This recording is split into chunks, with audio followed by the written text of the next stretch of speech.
What's up, folks? Welcome to another episode of Chief Talk. We are here in September, launching almost fall, ending summer, and I'm with my amazing co-hosts, Sherry and Dom. What's going on, y'all?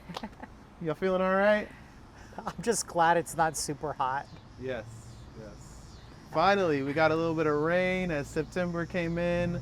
We broke the heat. In August, it peaked a couple of weeks ago, right? It was like 105, 105, 105. Heat index was like 110, 120, Yeah. right? So, whew, we're past that, y'all, until next summer. But as we move into a new month, we're going to go ahead and recap how things went in August. We're going to do a what's in that bucket. We're going to tell you what's coming up here in September and also some garden tips as we move into a cooler season. So let's start out with August, y'all. What happened in August? How was it? It was a great month for the community, really, because there is a amount of funding called the REASE Fund, which is through the Office of Sustainability.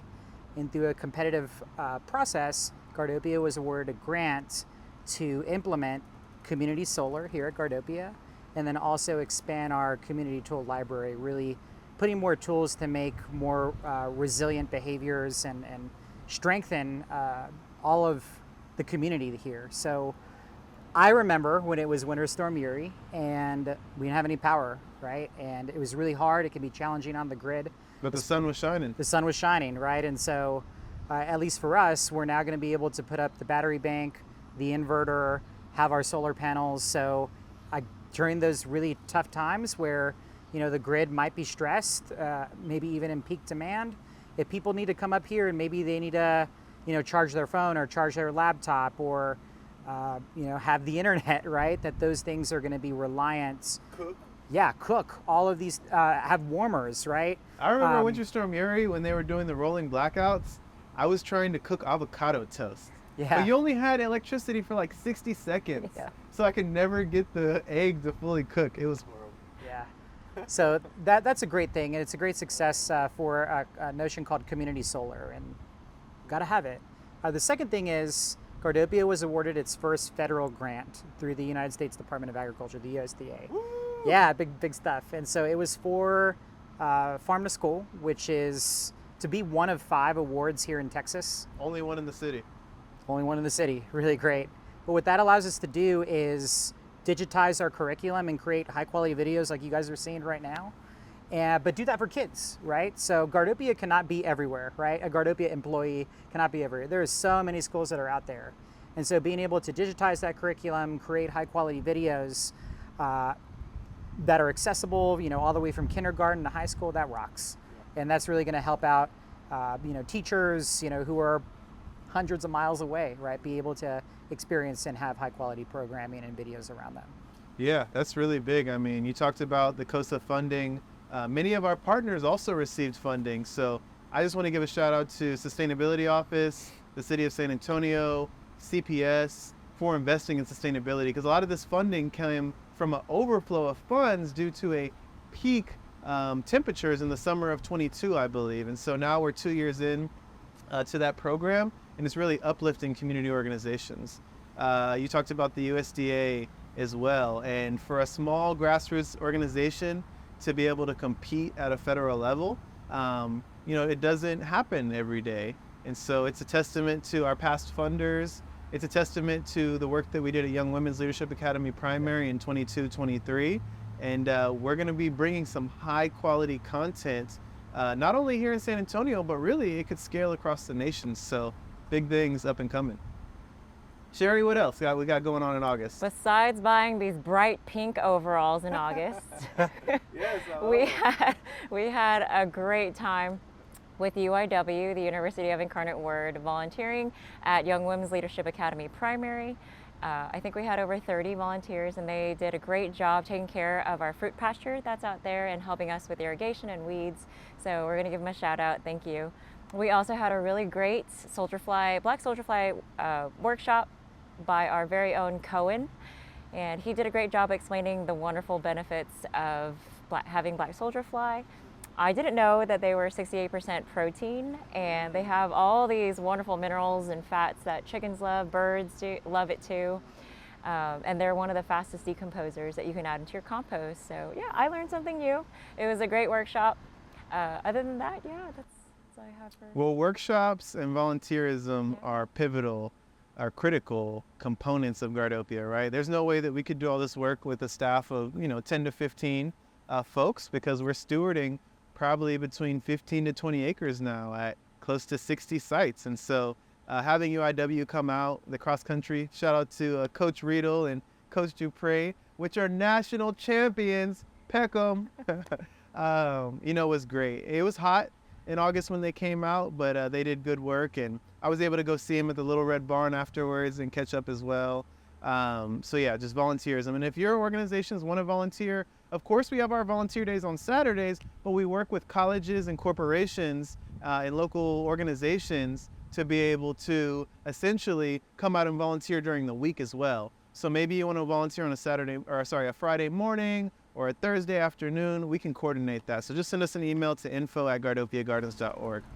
In addition, black soldier flies. I've been wanting to set up black soldier flies for so long. The first time I saw them was at the Renewable Republic. Shout out Skeets and Lori for showing me that over a decade ago, and realizing that they can decompose meat and like bones, right, is just crazy.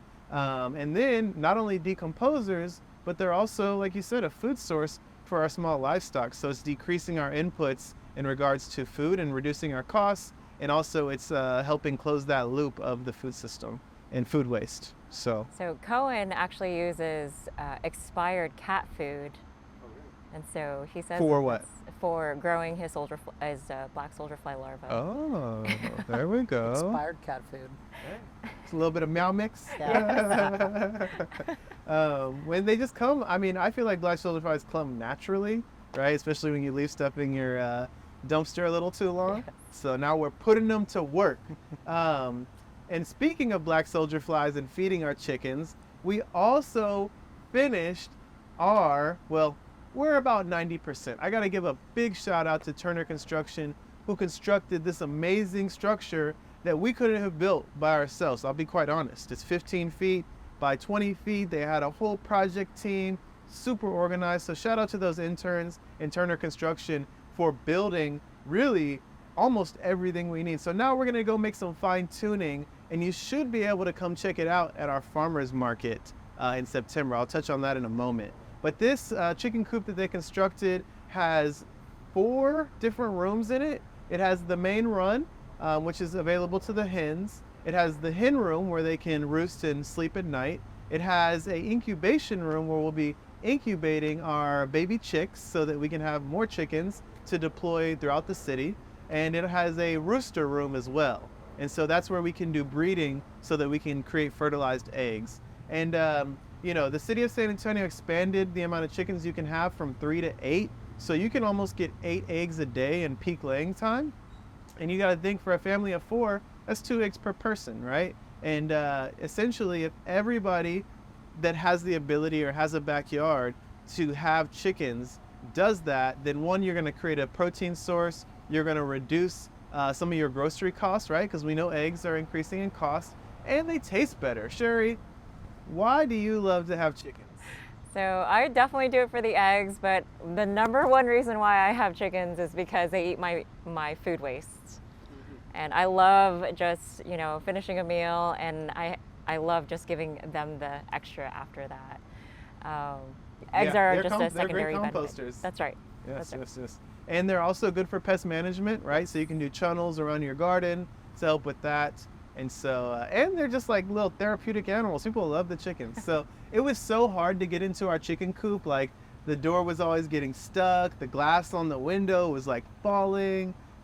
We'd had it for probably over 8 years. And so to be able to transform it, I remember the very first chicken coop, I might have a picture of it. I got it off of Craigslist, okay?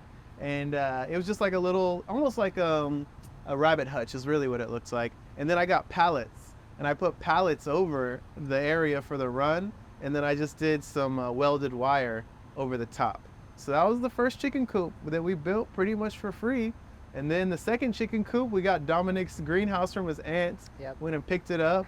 And, It's older than Stephen and I, actually. Yeah, I Yeah, can it was, imagine. it's pretty old. Yeah. And we resurfaced it with metal roofing. And then Dominic and Andreas helped build the chicken run out of cattle panel and 2x4 frame. And it did its job. It served its purpose. But now we're bigger and better. So stay tuned to see our chicken coop coming soon.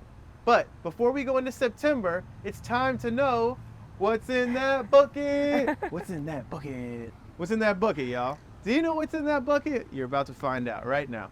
And I also want to give a shout out to Methodist Healthcare Ministries. They're one of our supporters, and they are vested in food insecurity and making sure that San Antonio has nutritious, delicious meals. Everybody, right? Nobody should go hungry. Nobody should have to shop at a convenience store and go get chips and soda for dinner, right? We have enough food on this planet. We have enough food in San Antonio. It's the distribution of that food, and it's also making sure that there are policies in place to make sure that the fast food system cannot be predatory on communities of color and communities in disenfranchised regions of the city. So, shout out to MHM for investing in food security. So, what's in that box? Let's see what's in that box. All right, y'all. Whew. Grow Oya. Does anybody know what this is? Do y'all know what this is? What is this, Dom? What is the Grow Oya? It is a great piece of technology that essentially it's a clay pot with a top on it. And these clay pots are very porous. So for me personally, where I use Oyas is where I'm not able to run an irrigation line out there. And sometimes I put these small Oyas in large clay pots. Maybe they're just like on my mom's patio, but also in the garden too, where you can seldomly get water out there. This is how you use it. You have your hole, you fill it up, you cap it, you go dig a hole where you want it to be and where you want to irrigate, and then slowly water comes out of the porous clay. And it works great. You know, some of them, you know, in colder temperatures can last up to a week. Yep. So Grow Oya reached out to us, shout out Josh. He's in Vancouver, Canada, and said, hey, I want to send y'all some. I also got to give a shout out to one of our former staff members, Rebecca, who helped cultivate that relationship. And so we purchased about maybe 16, and he donated like another 16 to 30. And then he came down to our Food and Nature Education Conference in 2023, and we've continued that relationship. I believe he also donated some to ARV for our victory gardens that we installed this past spring. But this is an indigenous piece of technology that the Native Americans have probably used for, I don't know, maybe hundreds of years. And so as Dominic said, right, clay, porous clay that's not fired, so it's not finished, and so water can seep out. We've used these in multiple gardens, and this is a medium size right here. They have smaller ones, and then they have large as well. So you can go to Grow, G-R-O-W, Oya, O-Y-A.com. And I believe it's on the bottom of this as well. If you want to support Grow Oya and the work they're doing around the North American continent and beyond to make sure that crops get the proper hydration that they need. All right, so now, September. What's happening in September, Sherry? What's going on? So we had our garden-based learning kickoff with SAISD, and it was a great turnout. We're really excited to be starting at our schools. We love Young Women's Leadership Academy Primary, Compass Rose, and Burleson were our first schools that we've been starting our programming at. And we're just really excited to be seeing the kids again. There's a lot more kids this year, so we're gonna have to get better at remembering their names. Yes, that's the tough part, right? Yeah. So many kids. Golly. I gave up already. We're still trying. Barely reminded. Okay, so we're kicking off our GBL programming Yes. this coming month. And, again, I mentioned it, but I believe we calculated 55 different schools. And I'm sure there's some human error. We're probably in even more than that. In addition to that, we have our 5 community garden sites. But, working with the youth, I think we have a vision one day to be in every single school in San Antonio. We can't do it alone. So working with partners throughout the city in the urban agriculture sector to create collective impact is definitely a stretch goal for us as part of our strategic plan. But for now, we're working with close to 11 school districts, and we just want to give a shout out, especially to San Antonio ISD, which has made one of the biggest investments in garden-based learning, probably in the nation, but definitely in the city. And so their commitment to excellence in providing educational enhancement opportunities and extracurricular activities for their students is just truly amazing. It's a dream come true, and we look forward to forging that partnership for decades to come. What else, Dom? What else is happening in September? There's a really common question that us at Gardopia get, which is, how can I learn more? And being able to do that is so valuable. And so what we have, and we do this in the fall and in the spring, we have our Urban Farming and Gardening Masterclass. And what a great way to fully get engaged and learn all the intricacies of gardening. This is everything from, design and construction, small livestock, where Sherry brings out, the baby bunnies and all the fun stuff. You're looking at compost creation, you're looking at irrigation installation, sustainability in urban agriculture, nutrition and health and wellness. Those are all just a few of the many classes that we go over. And that runs for, we used to run it up to 12 weeks actually. I believe it'll be 11? Yeah, 11 weeks that happens, and you get to be engaged with the 3 executive staff of Gardopia Gardens. So Stephen, Sherry, and myself, we're your instructors to go and help and support and get you guys really ready and excited. The idea is that you're able to step away and feel good and know everything that you need to have a successful garden, either at your house, which is always great. Maybe it's for a local school, maybe it's even for a business. We've had some people start their own businesses. We love seeing the great things that happen through what the SA Climate Ready actually has, and it's urban agricultural opportunities. That's what it is. Yeah, it's in the CAP, the Climate Action Adaptation Plan. Pursue urban agricultural opportunities allows for workforce development, which is really strong, and we need more of that in order to be able to grow more food, not just at the local level, at the city, at the county. It's so valuable that we have to train. It's all about education. That's what Gardopia does best. It's our first core value, education, and we stand by it. And Sherry, big shout out to her. She's constantly reviewing the curriculum and fine tuning it every single year after year. It's a good treat for anybody who's trying to learn the intricacies of gardening. Something I always hear is like, oh, we need more farmers markets, or we need more local food production. But the reality is there's not a lot of urban farmers inside of 1604. There's not a lot of urban farms, right? And so workforce development is key to that, right? We need to train people and upskill them with the technical knowledge and skills necessary to grow food successfully and use the practices best adapted for this region. So this will be our 9th cohort. It starts on September 24th. It's on Tuesdays from 6 to 7:30 because we saw a gap in urban agriculture education, and we're trying to fill it by providing an affordable, accessible opportunity for working folks to get off work and want to still learn and continue their education. And maybe they have a football game to go to with the kids, or maybe they go to a dinner, or maybe they just are tired that day. Well, guess what? It's recorded. So even if you can't make class on that specific day, you can go back, review the literature and the videos, and still participate. So you can still register for it. It's up and coming in the next couple of weeks. And what else we got going on in September? Let me review my notes. Oh, I know what we have. We have our Farmers Market. So in partnership with Metro Health, City of San Antonio's Metro Health, there is an initiative called the Health Equity Network. And what it is there's multiple components of it, but we are a part of the Food Insecurity Work Group. And again, we're trying to help reduce food insecurity in San Antonio because everybody should be able to eat at the end of the day, and they should be able to eat good food. And so the City of San Antonio has set 5 by 5, so reducing food insecurity by 5% in 5 years, right? So that is, I think, an achievable goal. This is a solvable challenge around the food system, but we're working together. And so one of those ways that we're increasing exposure and knowledge about this initiative and addressing it directly is at these pop-up markets. So we'll have information about women's health, about housing, and of course about food. And we will be giving away a ton of produce with one of our partners, which is part of the HIN network as well, River City Produce. So come on by. We're looking forward to having music, food, community, and just continuing to build around this initiative, which we believe is an urban agriculture renaissance happening right here in the Alamo City. All right, so as we conclude, we could not leave without giving you a little bit of an educational tip. So, Sherry, what's the tip for September and planting?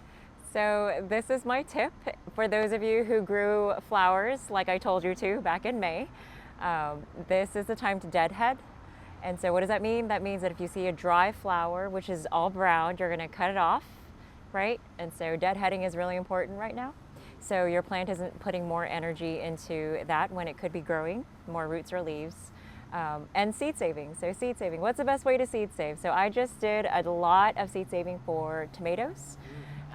And so I let them sit in water for about 24 hours. They're gonna rot. That's gonna take away that jelly-like cell that's over them, and you let them dry completely. And I actually roll them up in a paper towel, a dry paper towel, and I put them in a jar. And I put one of those silicone moisture protectors. And so that's how I seed save tomatoes. But I did that with a lot of flowers as well. The zinnias, right, are really dying right now because it's so hot. So you can save all those seeds, and that's my recommendation for you all. Okay, and do I need to keep them at a certain temperature? Do I put them in the refrigerator? Room temp? Yeah, room temperature should be fine. Okay. Yeah. Does it need to be light or dark? Does that matter? So I keep mine in the garage. Oh, no, sorry, no. There's an AC part of my garage, so yes, Okay. dark. And that's one of the things that you'll learn in our master class as well. Seed saving and seed starting. Yes. So thank you for that tip. Yeah. Dom? My tip would be smart watering. So being able to go and know when you can water, especially for vegetable gardens, is really important.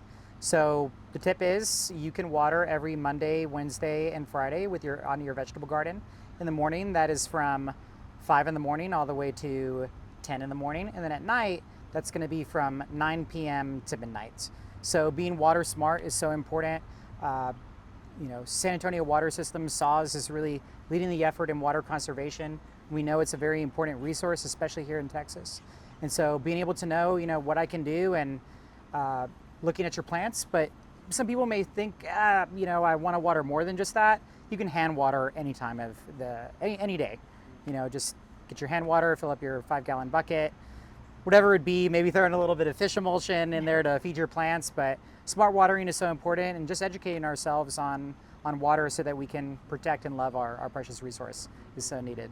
And Dom is part of the Community Conservation Committee. That's correct. With the San Antonio Water System. So shout out to SAWS, which is the sole water system here in San Antonio and provides water to probably 1.5 million San Antonians. And without water, we're right. And there are other cities like Johannesburg, South Africa at one point was in danger of having no water. Imagine being in a city like, we're out of water. Sorry. The city of Corpus Christi actually is getting very close to that. I was listening to NPR, and they're looking at a desalination plant. So we're lucky to not be in that situation, but we have to protect our water systems, and that's up to us, right? So thank you, Dom, for your service, and make sure you're watering those fruits and veggies, y'all. And actually, very aligned with water, the tip I'm gonna give you, and you see it's getting a little dark out here, is rainwater collection, all right? So rainwater harvesting is a great way to conserve water, and we should put gutters and tanks on as much as we can. There's actually calculators that'll tell you based off your square footage on how much water that you can collect at any given moment or annually. San Antonio, ranges on how much water we get per year, but September and October, we should receive about 3 inches per month. So that's a great opportunity to collect hundreds, if not thousands, of gallons of water, which can get you through some of the drier moments, which are in the winter. And of course, we'll get a heavy swell, hopefully, of water in the spring, and then that'll get you through the drought. We actually are starting a new program with MacArthur High School, and they have a 2,500 gallon tank that was supported by the San Antonio River Authority. And we went there, and that thing is full. Yep. And we didn't get really any rain in August, but it was still full, right? So that just shows you that it is still possible to collect rainwater here in the Alamo City. So set up your rainwater systems. If you have any interest or need help, we're happy to give you a coaching. Go to our website, gardopiagardens.org/shop, and we have a consultation link, which we can do virtual or in-person consultations to assist you with that. And most likely we'll do a workshop in the fall on how to set up rainwater harvesting systems. So thank you all for tuning in to another episode of Chief Talk. Come on down to Gardopia this month.